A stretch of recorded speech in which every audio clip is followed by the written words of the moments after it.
Hi, my name is Matthias, and it is my pleasure to welcome you all to this Geodict user meeting talk about Math2Market's consulting and project services and about our Geo apps.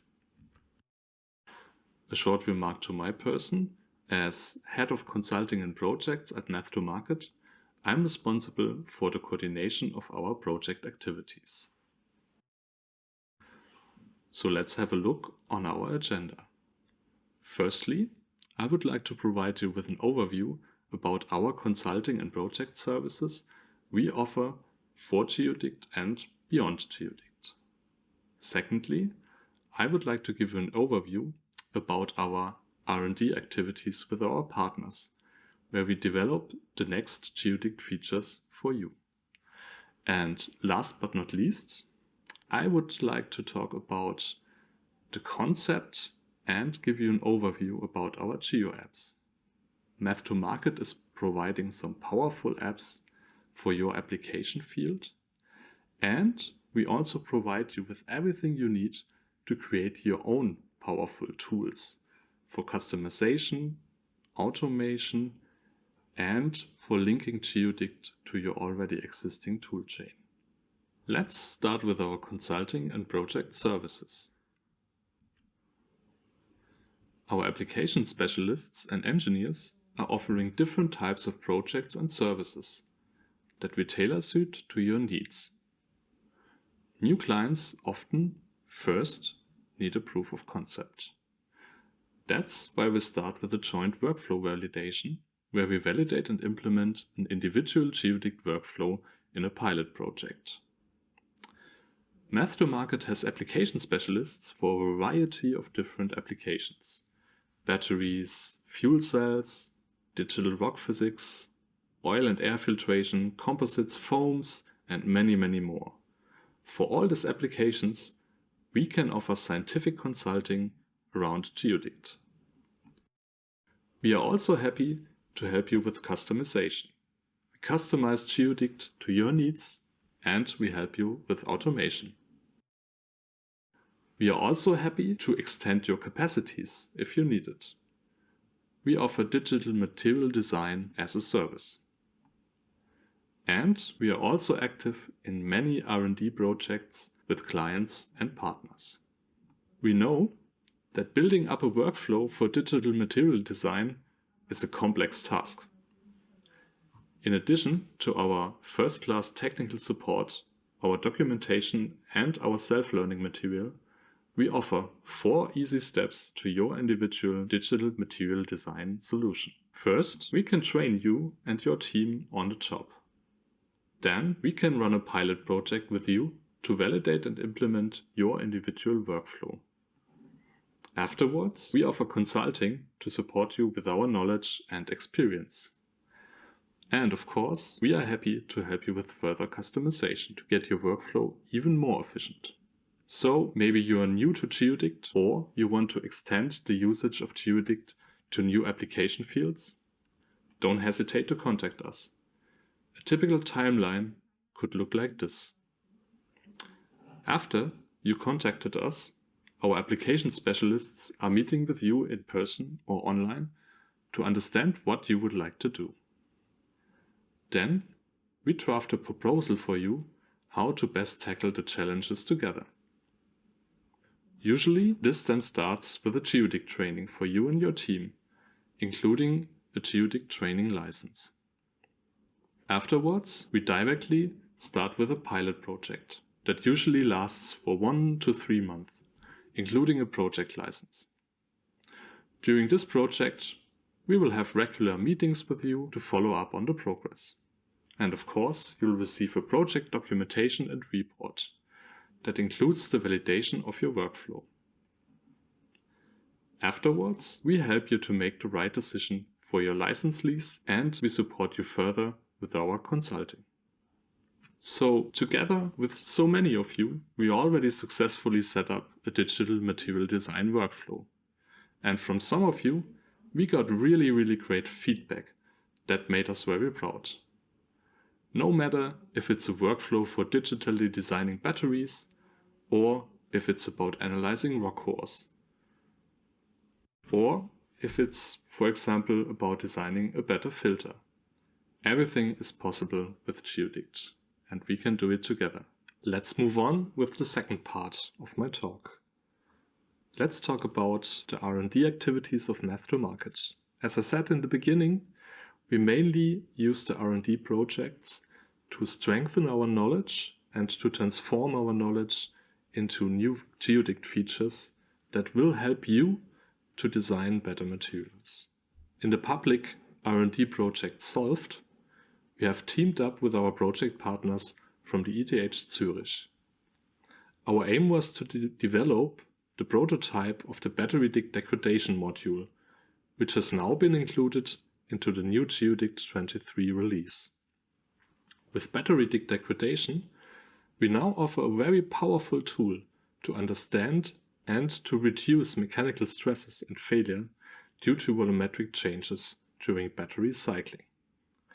BatteryDict degradation couples our electrochemical solver in BatteryDict with our mechanical solver in ElastoDict.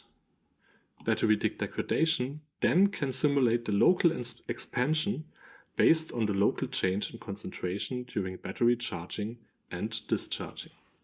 Another example is the public R&D project Structure E, with many partners from German industry and academia, including, for example, Volkswagen.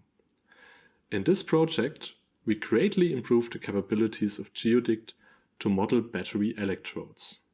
Using GrainFind AI, we can analyze battery electrodes and improve their design for fast charging.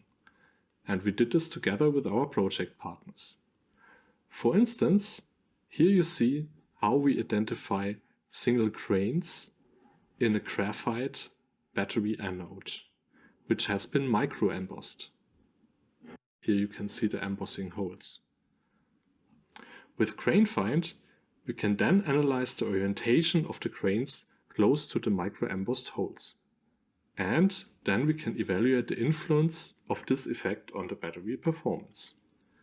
Thanks to this project, we could also include neural networks for identifying binder in NMC and graphite electrodes in GeoDict 23. Of course, we are active in our other application fields as well. In the BigoFil project, we have developed and validated the simulation of coalescence for filtration. In the GeoCloud project, we have developed the GeoDict Cloud, which is now available to you via the GeoDict 23 user interface. And in the DamageDict project, we have developed advanced failure and damage models for ElastoDict. For the future, we are sure that there will be more projects to come, making GeoDict even better. The third and last part of this talk will be about GeoApps. And for this, let's switch to the GeoDict graphical user interface. And here we are. Now you see the GeoDict 23 user interface. And here you see the section GeoApp. If you click on the section, the first thing you notice is that you have shared GeoApps and My GeoApps. The shared GeoApps are stored in your GeoDict installation folder and are shipped with GeoDict. So basically, you can share them across your company. So if we go to the GeoDict installation folder, you can see here this folder GeoApps. And you can see that all the GeoApps you will find in the GeoDict user interface are stored here. For example, the Compute Tortuosity GeoApp.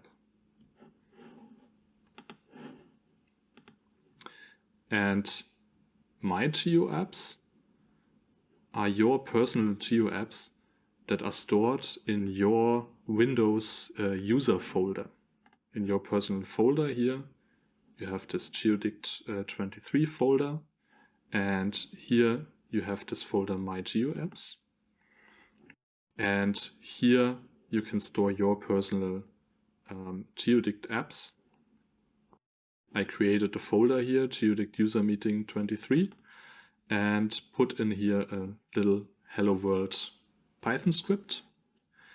And if I now click on my GeoApp section, I can select this folder here, GeoUser meeting. I have the Hello World Python script here, and if I run it, I get a nice little message box, Hello World. Now I would like to demonstrate some GeoApps to you. If we go to the GeoApp section, under General, Structure Generation, you will find the Generate Granular Statistical Digital Twin GeoApp. It generates the digital twin of a given microstructure.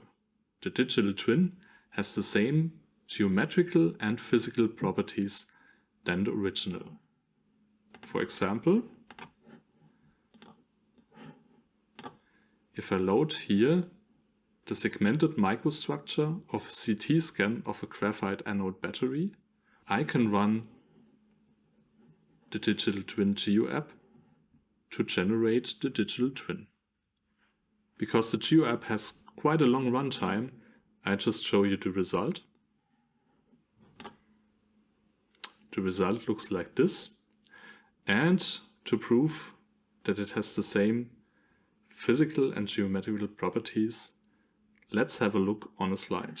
On this slide you can see the comparison between the original CT scan on the left and the digital twin on the right. We can see here some geometrical and physical properties as well. For example, the porosity, the geodesic tortuosity, the diffusion-based tortuosity, or results from granulometry or porosymmetry. We can see that the CT scan and the twin match quite well. Another really great GeoApp I would like to show to you is the Compute Tortuosity GeoApp. You can find it here under General, Property Prediction, and here we have the Compute Tortuosity GeoApp. It calculates the tortuosity with different geometrical and physical approaches. And if we let it run, we will get a result which sums up all the different tortuosities and also other properties like constrictivity of your microstructure. Of course, we have also GeoApps for special application areas, like batteries, of course. If we go here to the battery section, electrode generation, we find here different GeoApps for structure generation. And one of these apps is the bimodal cathode. In this case, I will show you actually the GUI of the GeoApp. You can select the material here, for example, NMC 333. And the cool thing about this app is that you can here choose the criterion for the structure generator, which it has to match. And you can select by loading, which means that for the structure generation, the generator tries to target a specified areal loading of the electrode, which is a very important parameter for digital battery design. Here in this case, I selected 2.9 milliampere hours per square centimeter. And then we can click on Run. In this case, I will actually do this because the GeoApp does not take that long. As you can see, it is quite fast. It uses GrainGeo to generate the structure. And then it adds binder. And you can see this is the resulting structure. And it throws up a result file which sums up the properties of the electrode. With the help of this GeoApp, you can perform quite nice parameter studies. And an example for such a parameter study I will show you on the next slide. In general, when you do a parameter study, you can define different input and target parameters. In this case, I used the bimodal cathode GeoApp and used the areal loading as input parameter and created different NMC battery electrodes with a different loading, and then calculated some output parameters like geometric tortuosity, ionic diffusivity, and electrical conductivity. And if you then plot the output parameters over the different loadings, you can then see how the output parameters change with the different loading settings.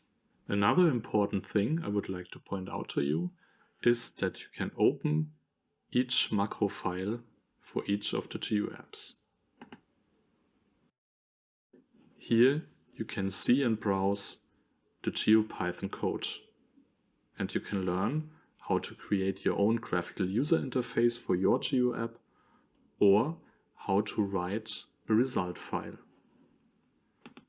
If you need additional help, you can click here on Macro, execute macro, and then here this button brings up the GeoPython API documentation. You can also add and use other Python packages like NumPy or SciPy. I really hope you enjoyed my talk and my little tour through the GeoDict GeoApps. Thank you for listening.